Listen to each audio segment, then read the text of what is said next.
বন্ধুরা দেখো, এই রাতের বেলার কুকুরগুলো একটু দেখতে গেছে, ব্যাস এরা মানে খুশিতে পাগল, নিজেদের মধ্যে দেখো মারাপিট করতে লেগেছে। জায়গাটা হচ্ছে খালইবিল মাঠ, ভূতগড়িয়া। এখানে ভূতও নেই আর কোনো গড়ও নেই, ভূতের গড় নেই, শুধু জায়গাটার নামই রয়ে গেল ভূতগড়িয়া। এই দেখো, এই একজন আমাকে দেখে লেজ নাড়াচ্ছে, বলছে দাঁড়িয়ে কেন বস হয়, দেখো গায়ে হাত দিলে শুয়ে পড়বে, মানে আদর চাই। আমি আবার কানটা দেখে নিলাম, কানে পোকা টোকা হয়েছে নাকি। দেখো পাটা তুলে দিয়েছে, এই আরেকজন এসছে, মোবাইলটা দেখছে, লেজ নাড়া দেখো খুশিতে। এই মুখটা দেখো, মনে হচ্ছে ড্রেনে মুখ ডুবিয়েছিল, কালো পাড়া মুখ। দেখো নিচে শুয়েই আছে, গায়ে হাত বোলালে ব্যাস।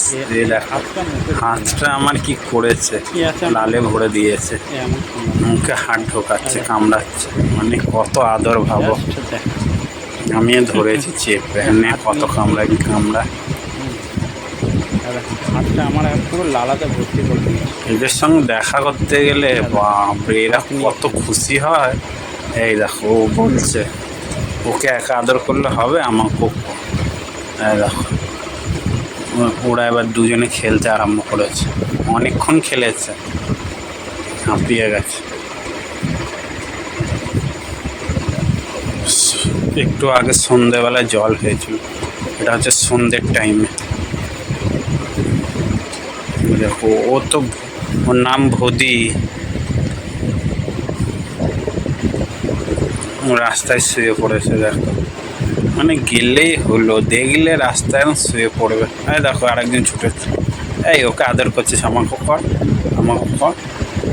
এই দেখো মুখ দেখছি, কি আদর হচ্ছে, কত না ভালোবাসে। ওরে বাবা রে, গায়ে চেপে যাচ্ছে, কত আদর দেখো। দেখো একজন, ও অনেকক্ষণ খেলেছে আমার সাথে, ওরা ক্লান্ত হয়ে বসে পড়ল, একে বাড়ি নিয়ে আসতে হবে। এত ভালোবাসা, এত আদর, পা তুলে দিয়েছে। ওরে বাবা রে, সব বসে আছে। ওই দেখো, ওই দেখো, আদর দিতে হবে, আর কিচ্ছু না বাবা, এরা শুধু ভালোবাসা চায়, আর কিচ্ছু না। পাটা তুলে দিয়েছে।